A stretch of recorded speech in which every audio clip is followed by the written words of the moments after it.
discusión, está bien. Es lo que se acomoda, si no me parece que estoy dispersándonos.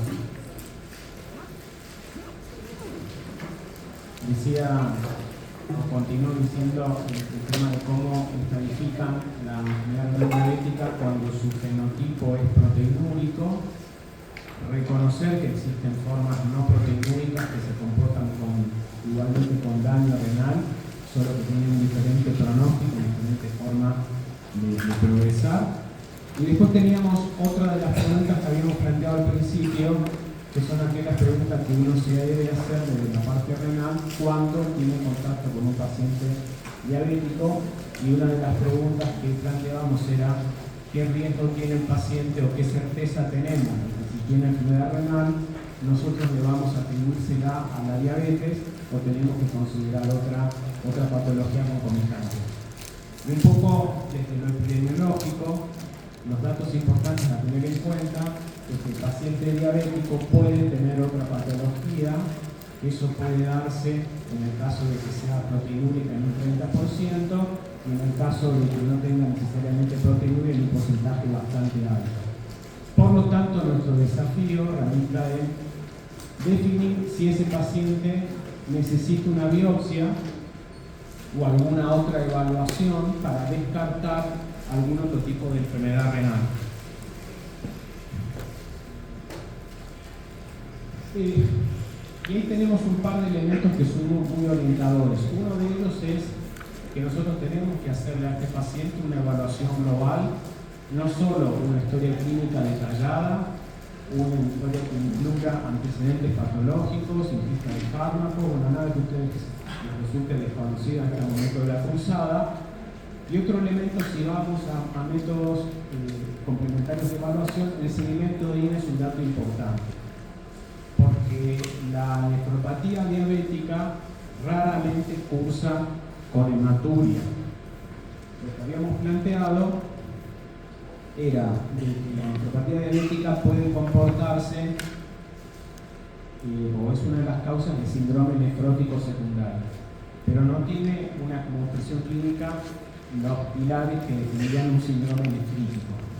Por lo tanto, si ustedes tienen, si es que alguno estudió nefrítico, como parece ser que ocurrió, un paciente diabético con un síndrome nefrítico, ustedes tienen una alta sospecha de que esa nefropatía puede no ser diabética. ¿Está? Entonces, sepamos qué muestra el sedimento de orina como un dato central, accesible, barato y de mucho rédito.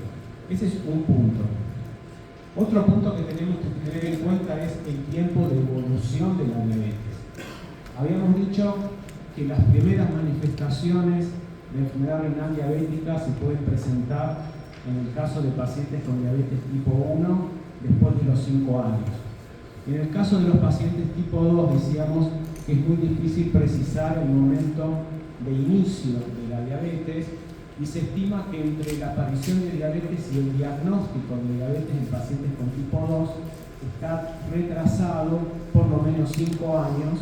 Por eso en el caso de pacientes con diabetes tipo 2 uno tiene que ir al screening de microalbuminuria como dato temprano una vez que tiene contacto con el paciente. Cosa que el paciente con diabetes tipo 1, un screening inicial al momento del diagnóstico probablemente no tenga rédito en cuanto a la pesquisa.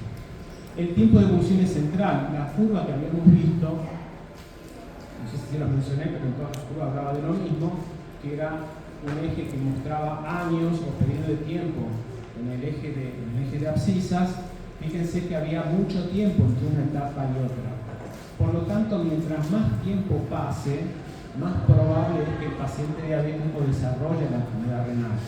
Entonces, el tiempo de evolución de la diabetes es un dato no menor. Fíjense lo que estamos mostrando acá, si lo podemos entender. Los grupos que están identificados son nefropatía diabética pura, nefropatía no diabética y formas mixtas.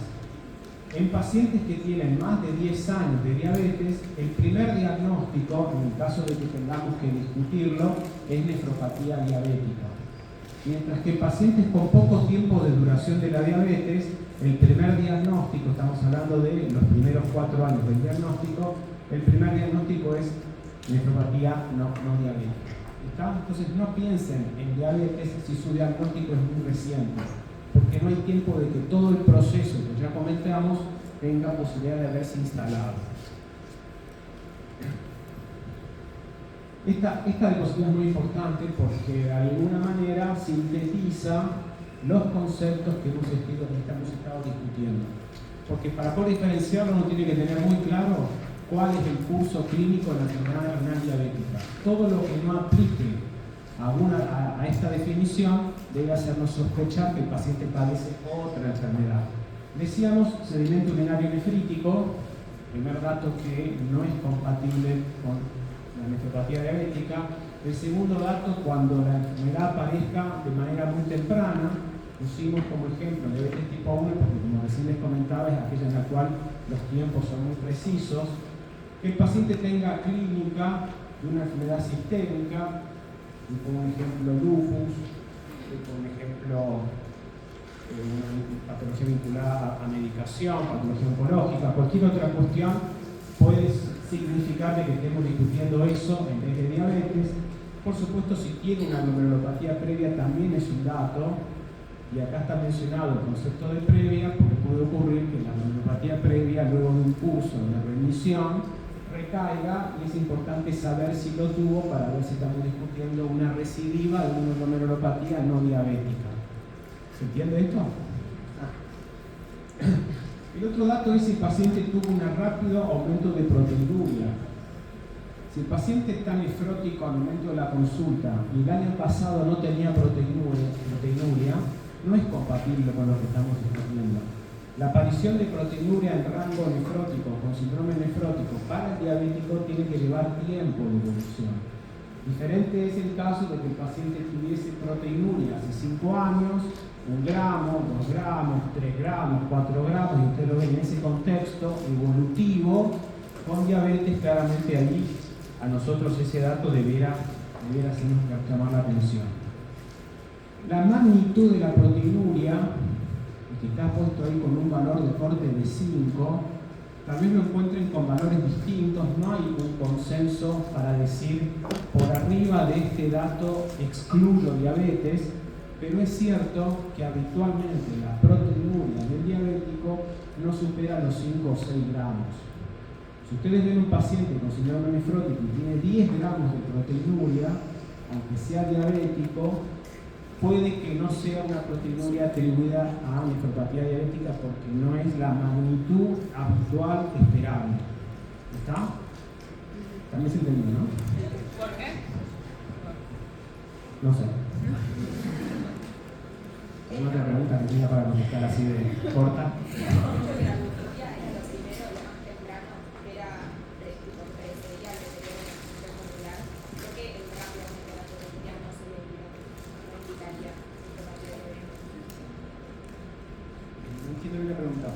Cuando vimos el proteinuria, nos dijo que era el primer parámetro donde definiría, o sea, eso sería progresivo igual. Sí. Ah, no es rápido. No. Ah, ok. Aunque sea lo primero es. Por eso puse el ejemplo tal vez demasiado grosero, decir hace un año no tenía nada y está nefrótico, no es diabetes.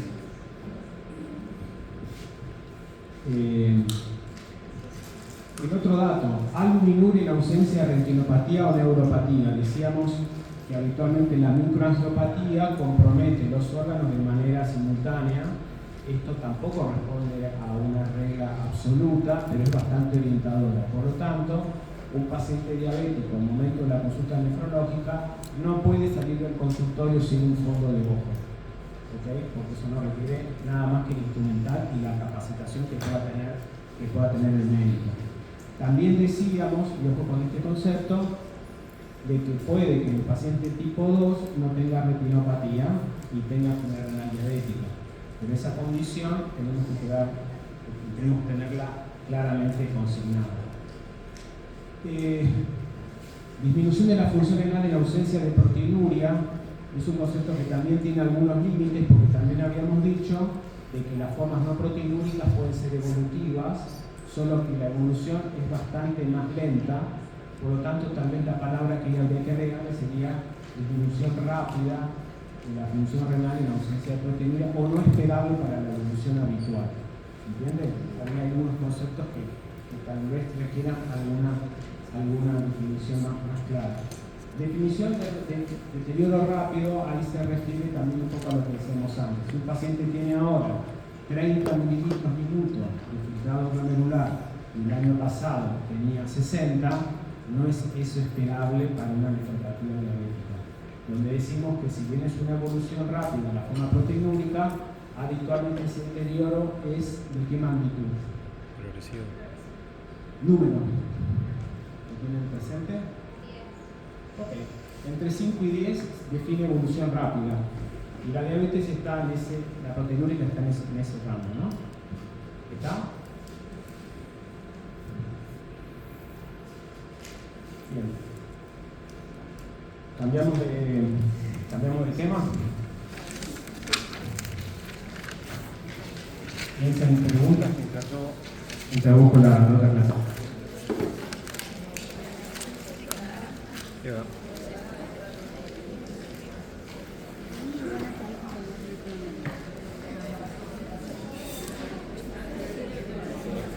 Esta es.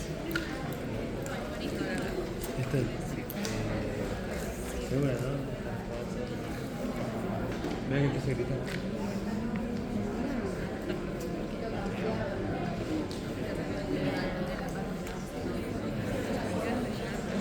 Bien, la enfermedad renal crónica, este sería un poco el detalle de los puntos que me parecen centrales.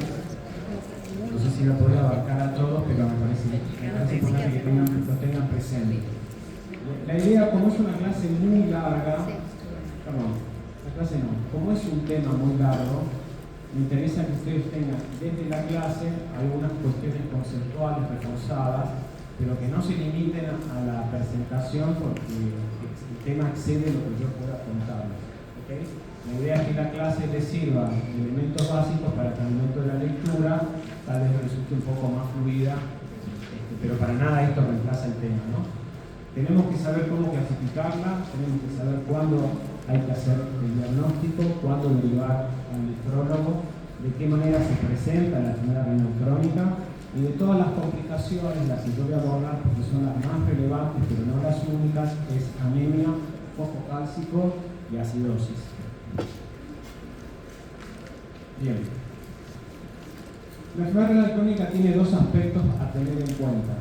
De lo que hemos hablado hasta ahora, había sido, si se acuerdan la tabla, de cómo uno la estadifica. ¿Está?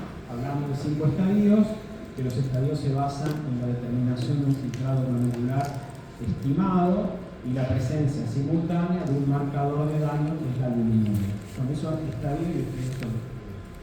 La enfermedad renal crónica tiene a su vez una definición que es un poco más amplia, porque puede que existan algunos pacientes que tengan algún criterio que defina su condición de enfermedad renal, pero que no encuentren o no estén incluidos en alguno de los estadios. A eso me refiero cuando nosotros vemos el concepto de marcador renal. El marcador renal del que hablamos, albúmina, es un marcador renal porque tiene además de utilidad diagnóstica, utilidad pronóstica. Pero hay otros marcadores que puedan estar presentes que no tengan esa relevancia, como puede ser alteraciones estructurales histológicas o alteraciones electrolíticas u otras alteraciones de origen tubular. Por ejemplo, este concepto trata de ser un poco más amplio que la sola estadificación, y si tenemos un paciente que tenga quistes renales como modelo de alteración anatómica, pero no tenga deterioro de filtrado ni albuminuria, esa condición clínica al momento del diagnóstico lo coloca en posición de enfermedad renal crónica no estadificada, porque ese paciente tal vez necesita un monitoreo para ver si en algún momento tiene algún marcador que tengamos que tratar de manera específica.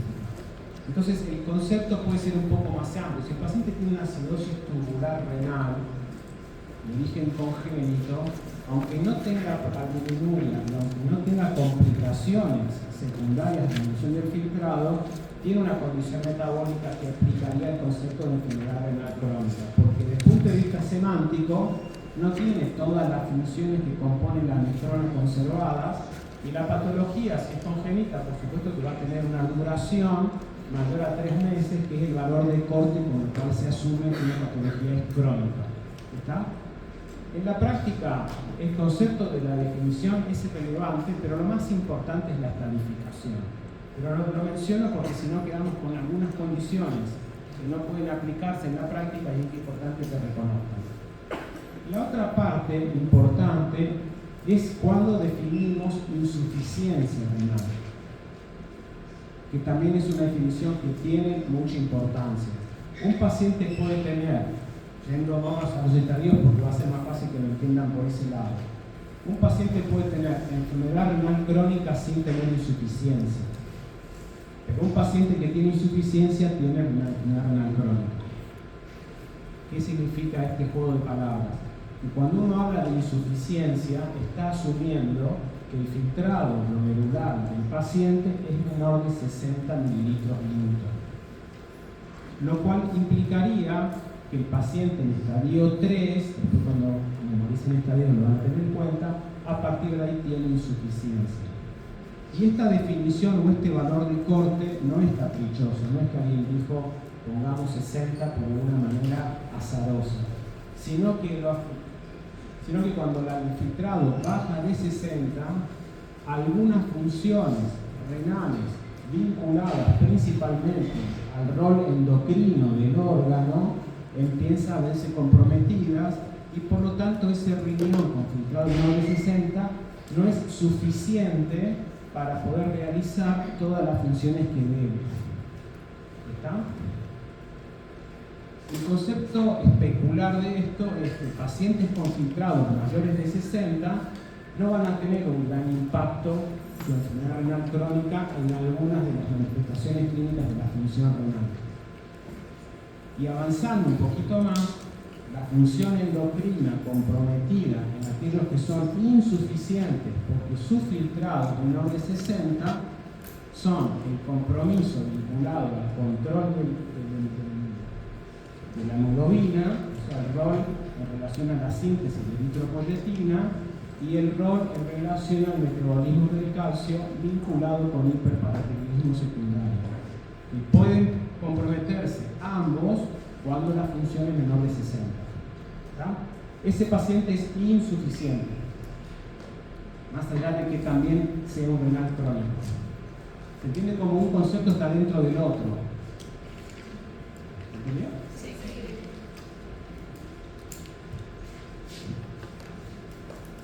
Es importante, Esto ya, por supuesto que ya lo recontrayeron, ¿no?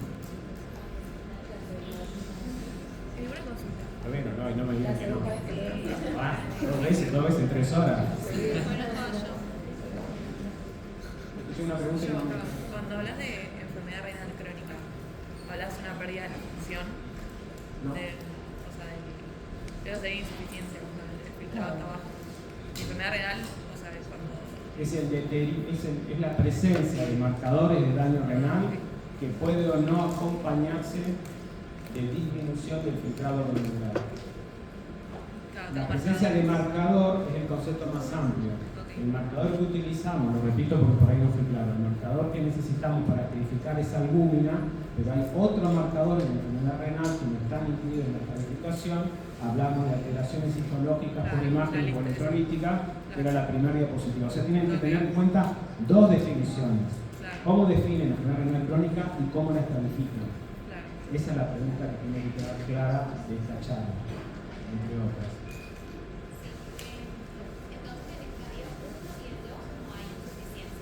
No. Perfecto. O sea, el concepto de enfermedad renal alude más a daños estructurales que funcionales, por lo menos al principio. Al principio, yo sería más claro lo que vos estás diciendo para que no quede tan ambiguo. Al principio puede que tu filtrado sea mayor de 60 o sea mayor de 90, teniendo enfermedad renal crónica. Estructural, ahí te puedo explicar un poco. Okay. O sea, yo porque si en el concepto también tenemos en cuenta la función se mezcla con la insuficiencia.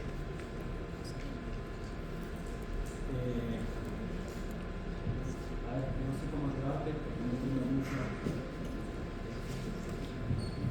Yo decía, a ver, lo repito y no es tan complicado. Cuando hablamos de insuficiencia, una manera de entender por qué es insuficiente es porque a partir de ahí aparecen complicaciones en la enfermedad renal crónica, principalmente las relacionadas a la endocrina. El manejo de volumen, el manejo electrolítico, los síntomas clínicos que puedan surgir en etapa tardía no están presentes con filtrados mayores de 60.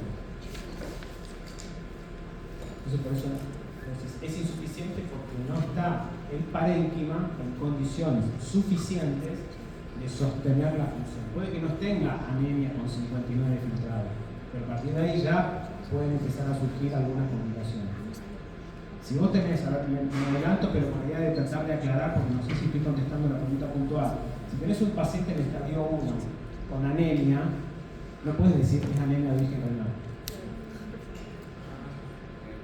¿Por ahí se entiende mejor? Sí.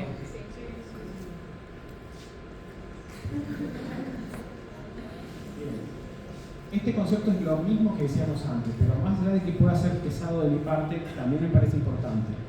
La clasificación que decíamos, ojo que la clasificación tiene una debilidad, la primera, que poníamos albuminuria como un paquete único.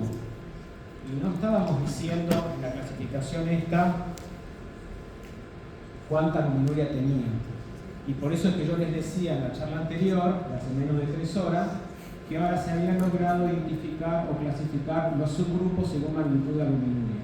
¿Está? Y la otra debilidad que tiene la clasificación es que no contempla la etiología de la enfermedad renal. ¿Está? Con lo cual uno dice, todo paciente en tal o cual estadio tiene tal o cual pronóstico, es incompleto, porque no todas las etiologías de la enfermedad renal progresan de la misma manera. Y esto sirve para entender este otro gráfico. Fíjense lo que vemos acá. Acá vemos riesgo de progresión de la enfermedad renal crónica de acuerdo a estadio y de acuerdo a etiología. Y acá vemos riesgo de progresión de acuerdo a magnitud de albuminuria. Esto es menos de 30. Acá hay otro error en la diapositiva, ¿no? Por lo menos en el trabajo original. De acuerdo a esto, ¿ustedes están en condiciones de tratar de explicarme cómo se entiende el primer gráfico y cómo se entiende el segundo? ¿Alguien se anima? No es difícil, por eso no es que quiera torturarlos. El riesgo de padecer enfermedad renal crónica con diagnóstico de diabetes es muchísimo mayor que, por ejemplo, con hipertensión. Exacto, eso está diciendo. ¿Y a usted se le ocurre por qué nosotros tenemos que decir que los pacientes diabéticos y con la enfermedad glomerular progresan más que los hipertensos, los que tienen poliquistosis o los que tienen enfermedad tumor intersticial que ustedes ya conocen? ¿Por qué? ¿Sobre el tiempo de diagnóstico? No.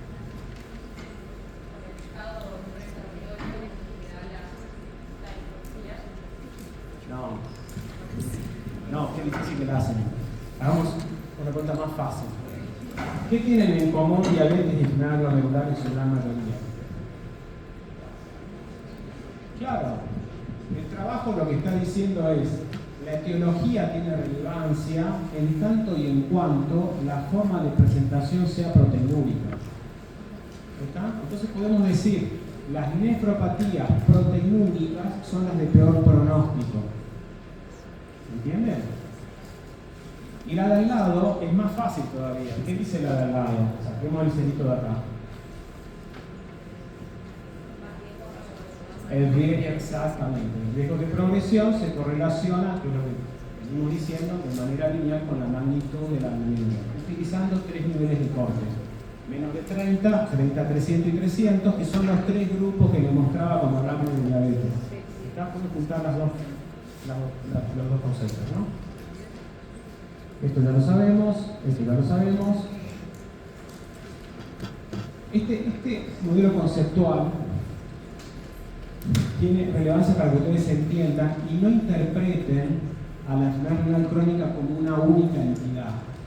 Como si fuese, no sé qué ejemplo darle de medicina, un compartimento estanco donde todos los pacientes tienen lo mismo. ¿Está? ni tampoco interpreten cuando lo lean, si ya lo leyeron o lo que sepan de años anteriores de fisiología o fisiopatología, que todo renal crónico tiene síndrome urémico. ¿Está? Porque lo que le pasa al renal crónico es que va pasando diferentes estadios a lo largo de su vida de renal y cada estadio tiene una expresión clínica diferente. No todos son lo mismo. No todos son insuficientes, por ejemplo, tomando el concepto que dijimos antes. Ni todos tienen síndrome urémico, que sería la etapa terminal. Entonces, en ese recorrido, nosotros tenemos que acompañar al paciente y tratar de ir identificando qué hacer en cada etapa. ¿Cómo se ve este gráfico? El nivel de complicaciones está medido por el grosor de la flecha negra. Mientras más ancho es más crítico. Entonces tenemos pacientes que parten de una situación normal, que tiene complicaciones como puede tener cualquier individuo, pacientes con un riesgo incrementado de enfermedad renal crónica. Y esta es la primera pregunta que hay que responder. ¿Cuál es la población que tenga riesgo de padecerla? Porque es la población en la cual se justifica buscar la enfermedad para diagnosticarla tempranamente en etapa silente. ¿Se entendió eso? Bien. Una vez que identificamos el riesgo, nosotros tenemos que tratar de evitar que ese riesgo progrese y que signifique para el paciente empezar a tener daño expresado como disminución del filtrado, que sería de alguna manera la diapositiva anterior, que está marcada como una flecha vertical. Ahora el gráfico es horizontal porque incorpora algunas otras ideas. Entonces nosotros acá tenemos primero que saber si el paciente tiene riesgo. Segundo, la magnitud del riesgo que tuvo para tratar de que no tenga disminución del filtrado y evitar lo que sería la etapa terminal de la enfermedad renal crónica, que genera para el paciente una expectativa de vida más reducida. Por eso cuando se considera complicaciones, la flecha más grande habla de muerte. Acá lo que estamos discutiendo es intervención temprana para calidad y expectativa de vida. Entonces la primera parte sería cuál podría ser las condiciones que nosotros tenemos que ir a buscar la enfermedad. El paciente no va a venir a decir tengo síntomas de enfermedad renal crónica estadio 1. Eso no pasa. Si el paciente puede decir tengo broncoespasmo porque es una crisis asmática, y eso ayuda. El renal crónico no te va a decir nada. Entonces, ¿a quién lo buscamos? Pacientes en riesgo. Si nosotros decíamos que los factores de progresión de enfermedad renal crónica son los que se comparten con la enfermedad cardiovascular, es muy lógico pensar, busquemos la enfermedad renal crónica en pacientes que tengan factores de riesgo cardiovascular, que es la población más susceptible. Y ahí entraría hipertenso, diabético y pacientes con antecedentes de enfermedad cardiovascular. ¿Está? A esos pacientes en riesgo, si tuviésemos que hacerle screening de enfermedad renal crónica, ¿qué estudios le pedirían ustedes?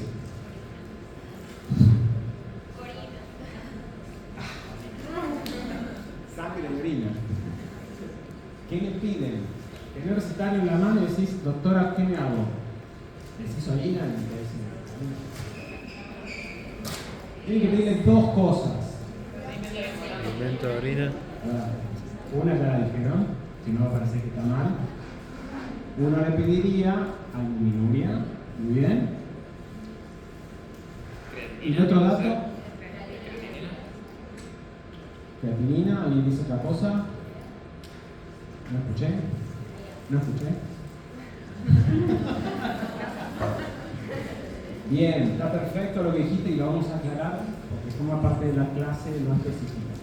Le piden creatinina, que ya está. ¿Y por qué le piden creatinina y albuminuria? Porque ustedes necesitan saber si el paciente está en alguno de los casilleros que recién nombramos. ¿Ok? Y con la creatinina sola, ¿qué hacen? ¿Les sirve? Con la creatinina dicen, ¿tiene enfermedad renal crónica? ¿Qué necesitan?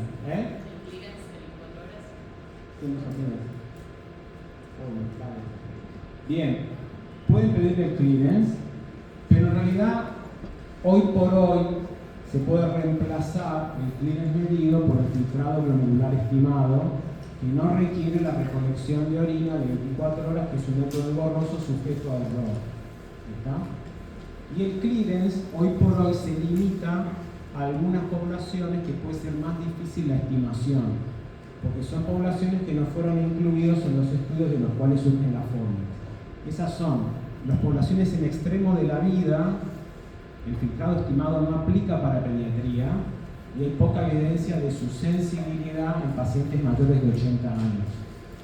Y el filtrado glomerular tampoco está validado en pacientes que tengan mucha reducción de su masa muscular o poca masa muscular, como podría ser pacientes desnutridos, pacientes caquéticos o pacientes amputados.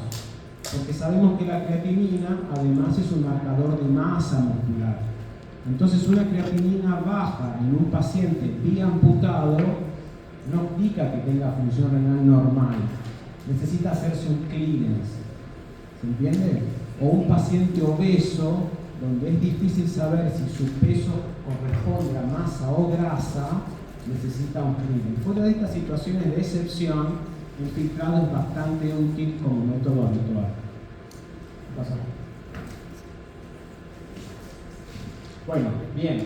Dejando de lado la población de alto riesgo, con la cual no podemos a ese paciente darle la oportunidad de detectar la enfermedad, vayamos a situaciones que pueden tener un riesgo considerable intermedio.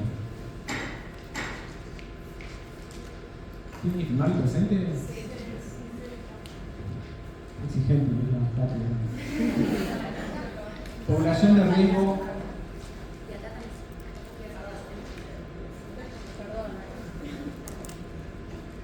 Puedo seguir en clase, lo que no quiero es que ustedes se dispersen demasiado.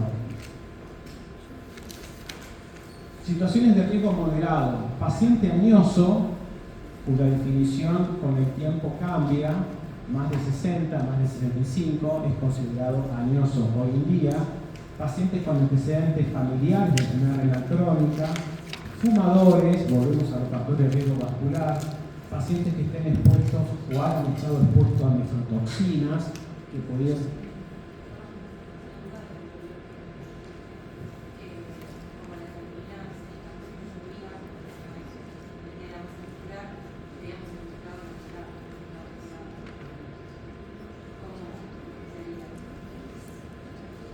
No escuché del todo la pregunta, ¿cuál es? O sea, ¿cómo se mediría el filtrado glomerular estimado con la creatinina sérica que debería hacer? No, la idea es, si la creatinina, que en estas poblaciones de excepción, no usar el estimado, hacer un clean medido. Claro, pero cuando se hace el estimado, ¿Cómo se hace un estimado? Claro. Está. Hay varias fórmulas. Para hacer la estimación uno utiliza las fórmulas por internet, porque las fórmulas son muy complejas, no se suma y resta, no se usa más la de Cockcroft, que tal vez es la que ustedes conocen. Se usa una fórmula que se llama CKD-EPI o CKD-MDRD, que a su vez hay varias, pero la que más se aplica, porque es muy sencilla, es la MDRD4, que necesita, como dije en la charla de diabetes, solamente 4 variables para poder estimarla: edad, sexo, raza y creatinina. Y eso a su vez tenés que después ajustarlo a superficie corporal, porque si vieron en la clasificación por estadio, todo se refiere a 1.73 metros cuadrados. ¿Está? ¿Era esa la pregunta? Lo que no contesté, necesito acordar, era el concepto tuyo. La urea no es un marcador confiable de enfermedad renal. Fíjense que nosotros no la incluimos en ninguna clasificación. Considerar que la urea va a ser útil en reemplazo de creatinina induce un error tremendo, porque no vas a poder aplicarla.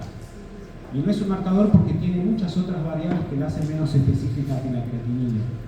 Entonces la urea no es un marcador confiable de enfermedad renal. ¿Está? Es creatinina nuestro eje.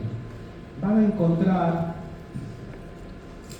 y esto lo aclaro sin intención de confundir, alguna condición clínica en la cual ustedes necesiten incorporar la urea en el renal crónico, que es cuando el paciente empieza a tener más fallo y se incrementa la secreción tubular de creatinina, y en esa etapa el clearance medido da un poco más alto que el filtrado estimado.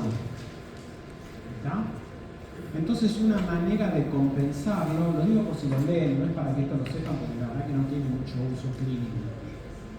Lo que se hace en estas circunstancias, se hace el clearance de creatinina, que sobreestima, y se hace el clearance de urea, que subestima el filtrado. Y la fórmula sería clearance de creatinina más clearance de urea dividido 2, para tratar de restarle la sobreestimación en la etapa final al clearance de creatinina porque se secreta creatinina. Ahí se aplica el clearance de urea, pero es un área más nefrológica que de clínica habitual.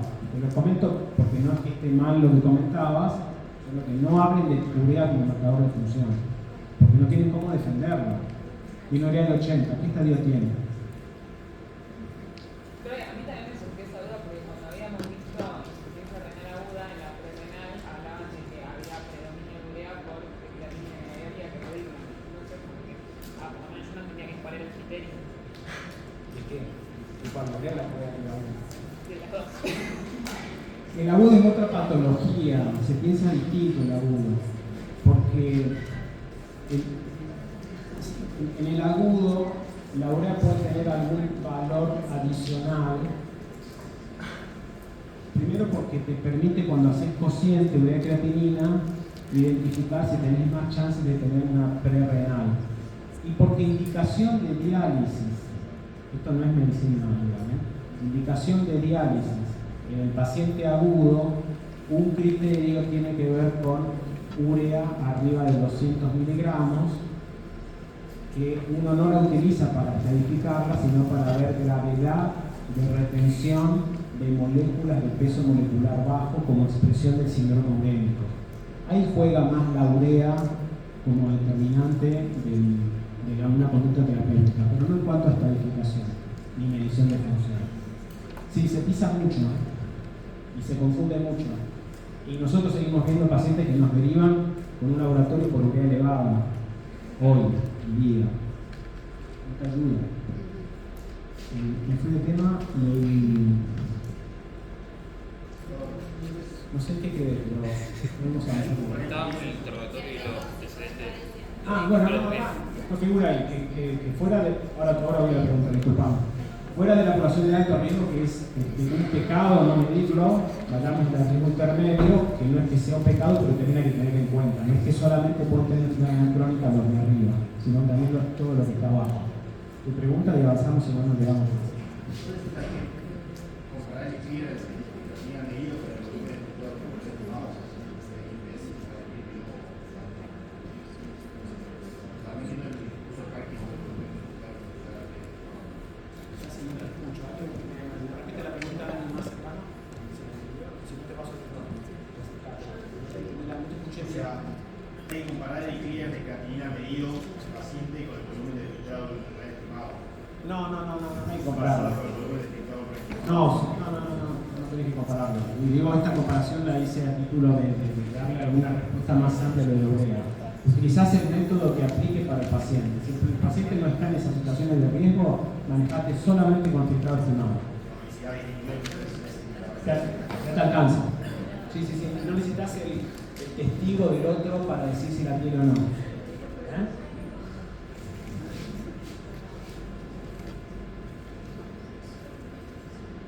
Bien. Etapa siguiente. Ustedes ven al paciente, consideran que está dentro de un grupo de riesgo, le hacen las dos determinaciones a muy bajo costo, con alto rédito, creatinina y albuminuria, y a partir de ahí ustedes tienen que identificar si tiene enfermedad renal crónica, en qué momento lo derivan al paciente al consultorio nefrológico. O sea, el nefrólogo no ve el paciente desde el día 1 de la detección, excepto alguna condición, sino que el seguimiento es clínico, 100% clínico, en estas etapas iniciales, hasta llegar a un punto. Cuando el filtrado es menor de 60, tenemos que discriminar. Si es menos de 30, tiene que ir al nefrólogo sí o sí. ¿Okay? Si es entre 30 y 60, la derivación al nefrólogo va a ser para el caso de que el paciente tenga algún marcador de daño. ¿A dónde apunta esto? El nefrólogo debe ver al paciente que tenga insuficiencia que tenga un filtrado bajo, pero que tenga albuminuria, porque es el paciente que seguramente progrese más rápido. Entonces tienen que tratar ustedes de saber qué riesgo va a tener ese paciente para que lo pueda ver el nefrólogo. El nefrólogo además va a ver todo lo vinculado a progresión rápida, que sería patología distinta de la que estamos mencionando, y todo paciente que aunque tenga una función glomerular conservada, esté en el grupo más alto de albuminuria. ¿Está? Pero gran parte del seguimiento se lo hace en conjunto con clínica médica, por eso ustedes no están ajenos al seguimiento. Vamos a ir un poco. Si hablamos de complicaciones de enfermedad renal, en la diapositiva están mencionadas las que son más frecuentes de ver, y si le prestamos alguna atención, fíjense que no hay tejido prácticamente que esté exento de padecer las consecuencias de una insuficiencia renal crónica, más aún si estuviese avanzada. La primera parte son complicaciones cardiovasculares, y ahí tenemos que tener en cuenta que el paciente renal crónico puede tener, entre otras cosas, principalmente hipertensión arterial. La hipertensión arterial tiene un rol bidireccional en relación a la enfermedad renal crónica. La hipertensión arterial genera enfermedad renal crónica, es uno de los factores de riesgo más frecuentes, y a su vez la enfermedad renal crónica genera hipertensión arterial secundaria. Por lo tanto, se potencian. Es más difícil el control de la presión arterial en el renal crónico, y las consecuencias de una hipertensión no controlada generan un gran impacto en cuanto a progresión, que es nuestro principal problema. El segundo punto es cuando el riñón está en la etapa más avanzada, en el cual ya le resulte dificultoso el manejo hidroelectrolítico. En esas condiciones, que es cuando el paciente tenga filtrados menores de 30, en promedio, porque también dependerá de la función cardíaca, el paciente puede empezar a manifestar retención de líquido expresada como hipertensión refractaria a tratamiento convencional porque responde a sobrecarga hidrosalina, signos de insuficiencia cardíaca o signos de congestión periférica, como ser edemas periféricos. ¿Está? Estamos ahí hablando de una amplia gama de expresión de filtrado. Y en etapa más crítica, aún predialítico, el paciente puede tener lo que se conoce como pericarditis urémica, que se traduce en la semiología porque es signo auscultatorio.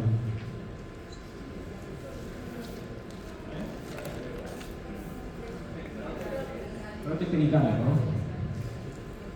Brote pericárdico, exactamente, además de dolor precordial.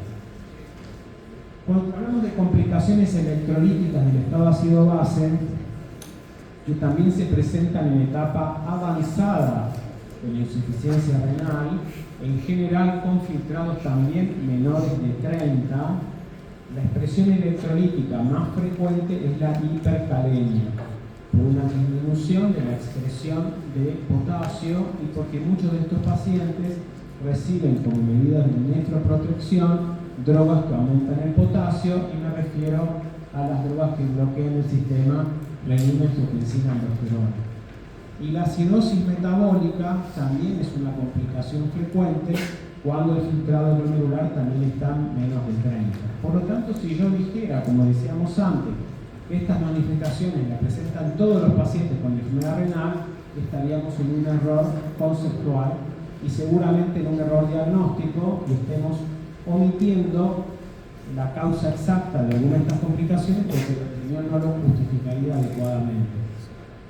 Si hablamos de complicaciones hematológicas, la más frecuente es la anemia. Vamos a hablar un poco más de anemia, pero el paciente puede tener alguna otra alteración, como ser disfunción plaquetaria, también en casos de insuficiencia renal avanzada, por lo cual el paciente tenga alteración de la lesividad plaquetaria y mayor riesgo de sangrado, sobre todo mucoso, que podría expresarse en etapa crítica como hemorragia digestiva. La gastritis secundaria al síndrome urémico tiene como parte de su génesis la disfunción plaquetaria y corrige una vez que uno elimina las toxinas que impiden que las plaquetas se puedan adherir y agregar de manera normal. Entonces es un fenómeno reversible. No existe una disfunción en cuanto a la calidad de plaquetas, sino que las plaquetas en un medio urémico no tienen su capacidad de generar trombo. También está descrito que los pacientes pueden tener disminución de la respuesta inmune. Es un concepto bastante híbrido, pero se asume que la respuesta inmunológica del renal crónico en diálisis está alterada. Esto en la práctica, ¿qué significa?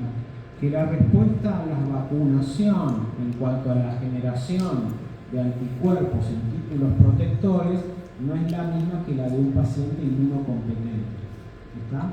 Y de hecho, para utilizar cosas recientes del mundo, los pacientes renales crónicos fueron considerados población de riesgo con prioridad para vacunación en nuestra pandemia, la última pandemia COVID. Estaba dentro de los grupos que había que vacunar porque tenían mucho más riesgo y una mayor mortalidad que población general. O sea, son pacientes más susceptibles. El otro aspecto importante es alteración del metabolismo óseo mineral, que como usted les comentaba hace un rato, el hiperparatiroidismo secundario se presenta también o puede iniciar su presentación con filtrados menores de 60, por eso utilizamos el término de insuficiencia, que también vamos a desarrollarlo. En complicaciones neurológicas tendríamos neuropatía periférica y encefalopatía, que también son expresiones de la etapa terminal de la función renal. Entonces todo este gráfico, si bien parece muy gigante, lo que podemos rescatar es menos de 60 de filtrado, podemos ver anemia, podemos ver hiperparatiroidismo secundario, podemos ver hipertensión o más complejidad en el manejo de la presión arterial en un paciente hipertenso previo. No vamos a ver muchas de las otras cosas. Si escalamos un poco más la severidad de la función renal, cuando el paciente tiene menos de 30, va a tener, además de lo previo, dificultad en el manejo del estado ácido-base, dificultad en el manejo de electrolitos, hablando principalmente de la hipercalemia, posibilidad de tener neuropatía periférica como expresión clínica, y si la enfermedad renal progresa y avanza, se van a ver otras cuestiones, que es la suma de los otros factores, que es dificultad en el manejo hidroelectrolítico, insuficiencia cardíaca, hipertensión arterial volumen dependiente, puede haber frote pericárdico en etapa predialítica, y puede haber encefalopatía urémica en etapa predialítica si el paciente no tuvo un adecuado seguimiento clínico. Y la encefalopatía urémica tiene como expresión clínica no solo alteración del estado cognitivo, sino también la de un signo clínico semiológico que ustedes tal vez lo tengan presente, que es el flapping. ¿Okay? Volviendo a lo que les decía antes, un paciente en estadio 1, 2, 3 y 4 no tiene flapping. La ausencia de flapping no excluye enfermedad renal crónica ni excluye insuficiencia. La presencia de flapping habla de que en un paciente con función renal crítica tiene cuadro compatible con encefalopatía urémica con indicación de diálisis de urgencia. ¿Esto se entendió? Porque si no, a veces da la impresión de que se toma todo como urémico y todo lo demás no se entiende. Depende de dónde estén parados y por eso la importancia de clarificarlo.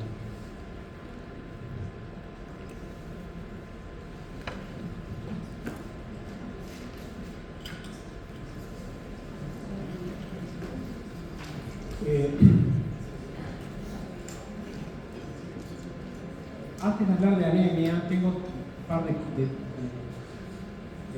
temas en el medio, pero voy a hacerlo un poco más rápido. Otro concepto que creo que es importante que tengan es de qué manera la enfermedad renal y la enfermedad cardiovascular van de la mano. Decimos que tienen en común que comparten los factores de riesgo tanto de presentación como los factores de riesgo modificables de evolución. Y tiene que ver con que comparten la característica de que son órganos que dependen mucho de la perfusión. Por lo tanto, el vaso, con B corta y S, es el órgano blanco central de ambas patologías.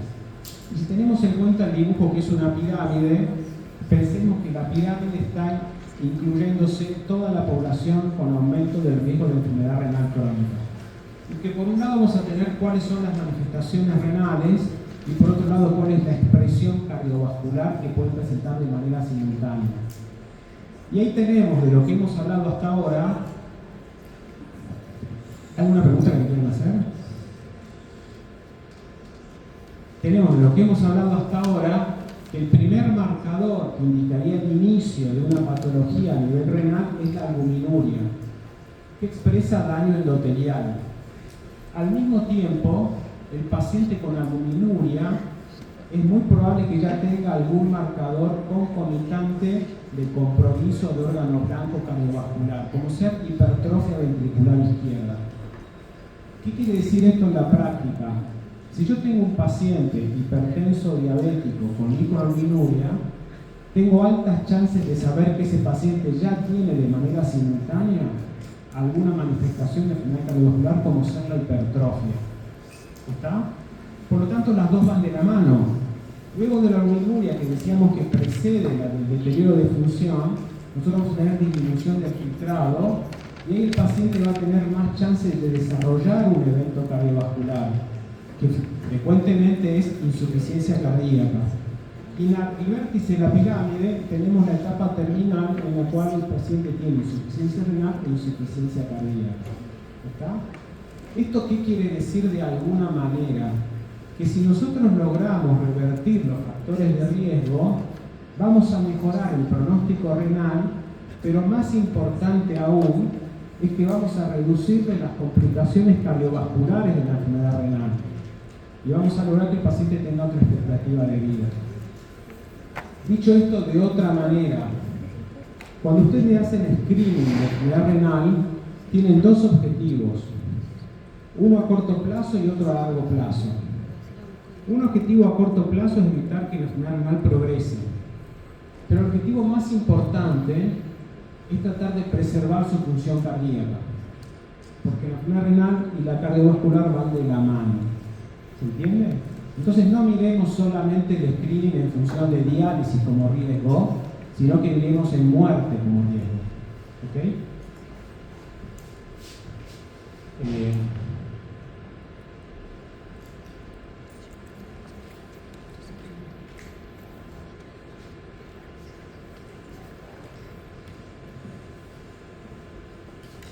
Doy anemia y los dejo. ¿Alguien se tiene que ir? Digo, porque no quiero abusar de su tiempo. No, si se van todos, lo voy a tomar. Estamos filmando todo, No, por respeto a ustedes. Digo, acá termina la clase, pero si tienen 10 minutos, avanzo con anemia. Anemia. Bien. Decíamos que es una de las complicaciones más importantes, que la vamos a ver cuando tengamos a partir de filtrados menores de 60, y que la prevalencia de anemia se incrementa de manera paralela a la disminución del filtrado. Menor filtrado, mayor riesgo de anemia. Esto es lo que está mostrando este gráfico inicial. Acá estamos tomando diferentes estadios. Si bien estamos considerando diferentes valores de corte, tomemos hemoglobina menor de 11 como dato. En pacientes, la prevalencia va a ser mucho mayor en la medida en que tengamos mayor deterioro del filtrado. Es ahora, en serio, pero para no interrumpir nada más. Si se quiere ir o tenga que irse, ningún problema. Nosotros miramos a la pared y Pablo anota los apellidos. Vení, te tomo. No es justo. Ok, entonces tengamos en cuenta este gráfico. Pero lo más importante es por qué tiene anemia renal crónico.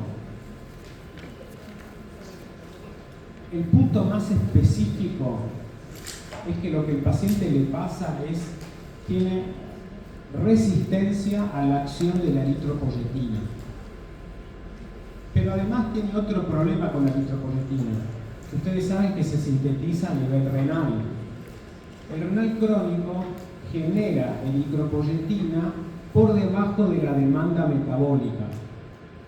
Esto quiere decir que si nosotros tuviésemos anemia, que no tenga que ver con el riñón, nuestro organismo va a intentar estabilizarla incrementando la cantidad de eritropoyetina de manera proporcional al nivel de hemoglobina. Esa es la respuesta fisiológica.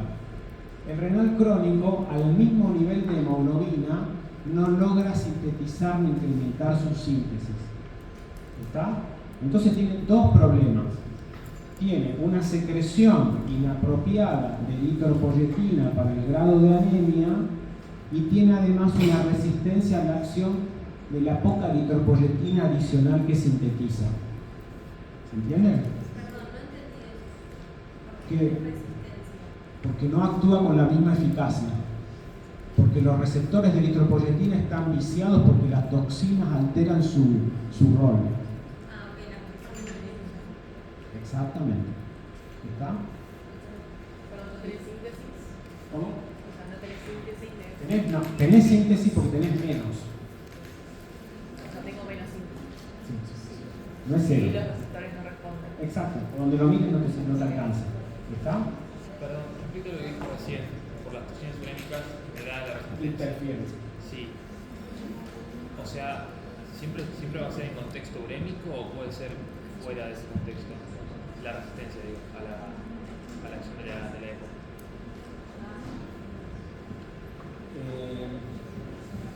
A ver. Resistencia a eritropoyetina es un capítulo que no se reduce al concepto de toxinas porque hay otras causas de resistencia. Si no complicamos con otras patologías adicionales, la resistencia del renal crónico tiene relación puramente con la retención de toxinas. Eso significa de que una buena calidad de diálisis puede ser utilizada como evidencia para mejorar la respuesta a la eritropoyetina exógena, porque vos estarías mejorando su eficiencia, eliminando toxinas potenciales de refractariedad. Funciona un poco con ese título. ¿Está? Pero también pensemos que el renal crónico tiene otros motivos de anemia, con lo cual nosotros antes de culpar a la eritropoyetina deberíamos descartar, por ejemplo, que el paciente no tenga déficit de hierro. ¿Está? Porque la principal causa por la cual la eritropoyetina no cumple su rol adecuado cuando uno la administra de manera exógena es que el paciente no tenga hierro para formar los glóbulos. ¿Por qué el paciente podría tener déficit de hierro teniendo enfermedad renal crónica? Dos motivos. Uno, ¿sí? Por el déficit de vitamina D. Vitamina D. No. Por la proteinuria, que era de la enzima que lo transportan por la sangre. Ok. Sí, igual era una pregunta para ustedes, pero si quieren. De cualquier manera, lo más fácil es, el paciente renal crónico tiene como expresión clínica, que no lo puse como complicación en etapa avanzada, disminución del apetito. Ustedes ya saben que eso es hiporexia, en términos clínicos. ¿Okay? El paciente come menos. Además, desde lo terapéutico, una medida de nefroprotección en insuficiencia renal es tratar de reducirle la ingesta proteica. Entonces el paciente come menos y come menos carne, entonces incorpora menos hierro. Y además el paciente puede tener pérdida de hierro por tubo digestivo, porque habíamos dicho que tal vez en la gastritis urémica exista. No, está bien. En la gastritis urémica existe disfunción plaquetaria con pérdida no significativa de sangre, pero continua. ¿Está? Entonces nosotros necesitamos para el abordaje de la anemia del renal crónico tener en cuenta e incorporar en el laboratorio de rutina índices hematimétricos y dosaje de marcadores de hierro, que son ferritina, ferremia y saturación de transferrina. Pero no contento con eso, al paciente le pueden pasar otras cosas. El paciente puede tener además una condición que acompaña a la enfermedad renal crónica, que es un estado inflamatorio persistente. Eso también lo hace más susceptible a que la respuesta hormonal de esta eritropoyetina no sea eficiente. Y porque además el paciente, si está en diálisis, puede tener hiperparatiroidismo, y en la etapa avanzada del hiperparatiroidismo, el hueso o la estructura de la médula ósea se reemplaza por tejido fibrótico, con lo cual tampoco tiene médula ósea como órgano vital para la generación de glóbulos rojos. Puede perder más sangre en tratamiento de hemodiálisis, aquellos que fueron a la sala de diálisis, que creo que fueron, no sé si una o dos comisiones o nada más. Bueno, ese circuito extracorpóreo lo hace perder glóbulos rojos que quedan secuestrados en el filtro que habrán visto ustedes, que funciona como riñón artificial. ¿Se acuerdan de eso? Bien, vale. Así que la anemia del renal crónico puede no ser necesariamente o únicamente atribuida a la eritropoyetina. ¿Está?